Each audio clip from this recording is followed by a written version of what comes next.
Jack, I appreciate you coming on. Billy, you're the best, big guy. Hey, I appreciate it. You getting Jack on. This is, I've been watching Jack for many, many, many years, and this is my first time I ever got to meet him. And I did his show about 4 months ago, Billy, and I have been totally impressed with you.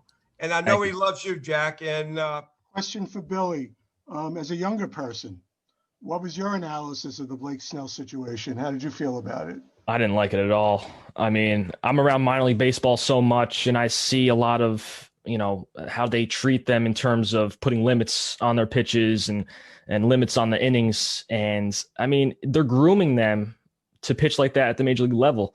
And I'm not a fan of it. I'm a mix between old school and new school. I see how managers manage out here in independent ball, and they've been able to guide me and teach me some things, and that's how they manage the old school way, and I admire that way as well. I'd like to take some of the new as well and mix it, but in that situation it's real, the feel of the game. In that situation you really have to not just judge what the analytics are saying, but you also have to go with your gut, and I think the Rays have trouble doing that a lot of the time, and they rely too much on their analytics, and so does the rest of Major League Baseball. And you have these older managers who are successful because they are going with their gut, and in different situations, pulling guys late innings, letting the pitcher help them decide that, and not just let the book or their iPad decide that for them. Billy is wise beyond his years, because I'm going to tell a story that I know Ron knows this gentleman, and Lenny definitely knows this gentleman. Gene Michael was one of the smartest guys I ever covered in baseball. And one day, I'm going to go with the prop here. He had a big stack of numbers in front of him, and he was circling some numbers, and he was going over some things. And I was asking him, what was he looking for within those stats? And he held up the stats again. He said, this is all really important to determine what we want to do in winning a game. But then he said, so are these. And you have to watch what's happening in the game. So often now we'll hear that a pitcher is going to be removed because the third time through the order, his statistics against the batter rise. Well, what about if on that day, his stuff is the best it's been all year? I'll use Tanaka as an example.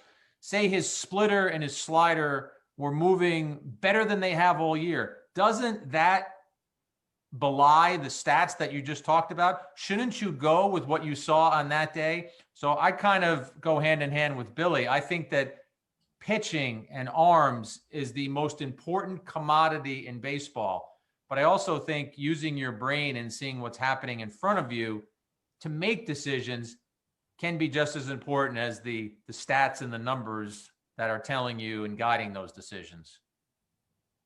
It's really important. Thanks. How about you? Let's pretend we're at the Yogi Berra Museum, and I'm Bob Lorenz, and we're going to go to our audience for the first question. Billy the Bat Boy, what's your question? Of Jack Curry and Ron Blomberg. Question. Oh, well, let's see.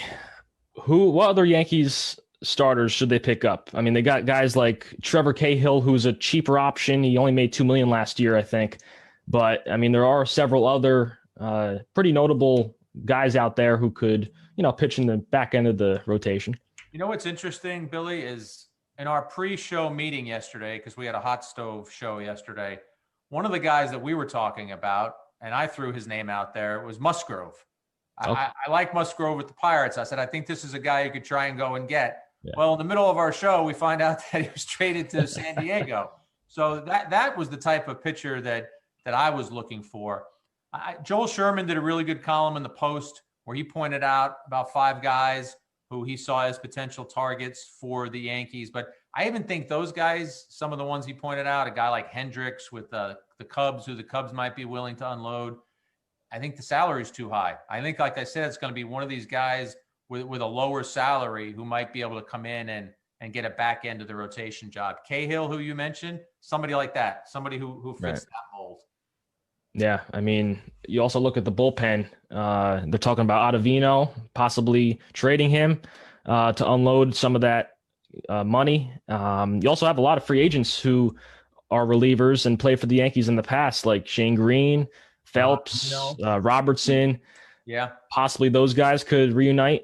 They're all interesting names, but I also think the Yankees like their own pitchers as well. They've got a lot of young arms coming up.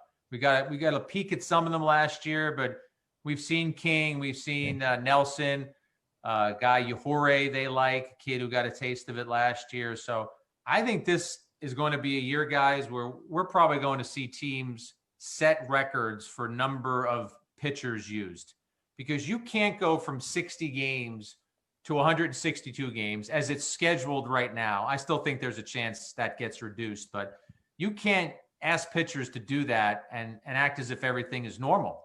So that's why I think they're going to be throwing more arms at the situation. You can't ask a guy who pitched 40 innings last year to pitch 150 this year. It's just not fair to him or his arm. The injury rate is normally very high, so you don't want that across the league. Injuries going up. Yeah. You owe Ron a question. Lenny put you on the spot. You owe Ron a question. Let's go. Throw me a question, Billy. Well, we didn't talk about Brett Gardner yet. So do you think they're going to sign him? You asking me or Ron? I'm asking Ron. I'll take. You know what? Let me tell you something. I would look at Brett Gardner as a leader on your team. I think he's pretty close to being. He's not an everyday player anymore, but he's an everyday position guy on the bench every single day to be a leader. The guy is RA. What that means is a red ass. That's the type of guy that you do need. Here's a guy that will get into your face if you're not doing anything correctly. Here's a guy that will look down a pitcher that if he comes in close to him. You need somebody like that. Now, if you don't have him, who do you have to be an everyday Aaron Judge? Can you look at him to be a leader? Can you look at Void? Can you look at DJ? I never met DJ, but I heard he's fairly quiet. Am I right? He's fairly quiet. LeMahieu's quiet. LeMahieu really wants his performance to speak for him. Yeah. I think you hit on one guy. I think Judge, without a doubt. I think Cole on the pitcher's side is a leader. But one other thing, Ron, and you should know this as well as anything, another addition that Gardner gives you is a bat from the left side. Absolutely. Right now, if you're looking at their lineup, Hicks as a switch hitter is the only lefty that they would have in their starting lineup. And they're very right-handed. That's who they are. Stanton, Judge, Voit, their power guys are from the right side. You'd like to be able to mix it up every once in a while with a lefty. And I think Gardner gives you that too. Someone like Billy, who I see the passion that he has, absolutely, I will be there to answer questions for Billy, to give him advice. This young man has been interviewing me, I think, since he was about 12, right, Billy? That's right. And Ron, as we're sitting here now, I'm the professional, and you've been around the game as long as you have. Who's got the best voice out of all of us? It's Billy. You hear this kid's voice? It's distinctive. It's authoritative. I had a Jersey City accent when I got to Fordham, and I was saying the Knicks play the Lakers tonight at the Hardwood at Madison Square Garden. This kid sounds like he could be on the air today. I appreciate it. Mention you're a sports writer, which is a great segue into something I'd like to hear about. Billy, if you want to throw it out to him. Sure. It's about the Hall of Fame, your ballot. You want to talk about your ballot and maybe some of the guys who are on it and maybe who you did or didn't vote for? I don't vote for anyone, Billy, who has tested positive for steroids, who was in the Mitchell report, which was obviously baseball's report on PEDs, performance-enhancing drugs, or someone who the scent of steroids or the suspicion of steroids is so substantive that I just can't take myself to put a check next to that name. So I don't vote for Bonds and Clemens and assorted other players. So right off the bat, when I talk about my ballot, I've got to talk about the guys that I don't vote for, because there are a lot of voters who do vote for those players, and I respect them. Bonds and Clemens are two of the greatest players I ever saw play. I wish I could vote for them. I think the easy thing is to just vote for them and say, well, everybody was cheating. Everybody did PEDs, but I don't think that's true. Everybody didn't do it. So I don't vote for them, but guys that I have voted for and have started to actually pick up some steam, Helton and Rowland and Billy Wagner I voted for. And then this year I added Andrew Jones. And I just started looking deeper at his career and the combination of power and defense. And I felt that he deserved a vote.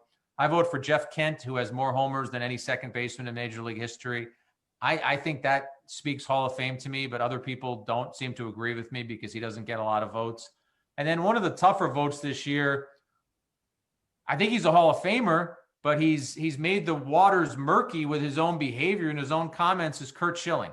I think that a lot of voters have grown tired of some of the things that he has said. A couple of years ago, he said something about lynching journalists. I am a journalist. And he said he was being sarcastic. I kind of gave him a pass on that. I did vote for him this year, but as I said on the Yes Network, Billy, I feel like I've treated his candidacy with more respect than he has, because he's put himself in peril with some of the things he's done since his career ended. I agree with you with the steroid guys, but since even though you didn't vote for them, do you think they will eventually get in? It's interesting, Billy. I don't have the numbers in front of me, but there was a period, maybe year 3 into year 4 or 2 into 3, where Bonds and Clemens went from something like low 30s to 50. They both shot up. And everyone said, well, they're going to get in now. Well, this is year 9. And they had low 60s last year. And if you look at the tracker on Twitter that Ryan Thibodeau does, he has them both in the low 70s now. But the one thing about that tracker that he has done is the number always goes down when the final tally comes in. I think it's going to be a photo finish. I think they're going to end up in the mid to high 60s this year. And I think it's going to be a matter of, do guys, because it's year 10, do guys like myself say, okay, fine, they're this close. Everybody else thinks they're a Hall of Famer. Here you go. And I'm not saying I won't do that. I think about it every year. I talk to people who have played against them, and I get their opinions. I talk to managers who have managed against them, and it's a really delicate balance trying to figure out what you think is right. I mean, Ron, you played the game, and to me, if somebody did something on the field that tilted the field in their direction in terms of cheating, I have a hard time wanting to honor that person. And again, thank you very much for doing this for Ron, me. it was my pleasure. Great to see Lenny and Joe in the shadows, and always great to hang out with Billy. So Thank you. I really appreciate you having me on, and best of luck when your book comes out. Make sure you let us know at Yes, and we'll give it a mention for you. You got it, Jack. Thank you very much, Jack. Thank Billy again. Thank you very much. Thank you. We love you and everything like that. And we wish you the best of luck. And I know I'll get to see you. Go eat, go have fun, spend time with the family, Jack. Love you, big guy. You be safe, and we'll see you real soon. Take care, everybody. Thank you. Have a great night. Appreciate it. Thanks, Billy.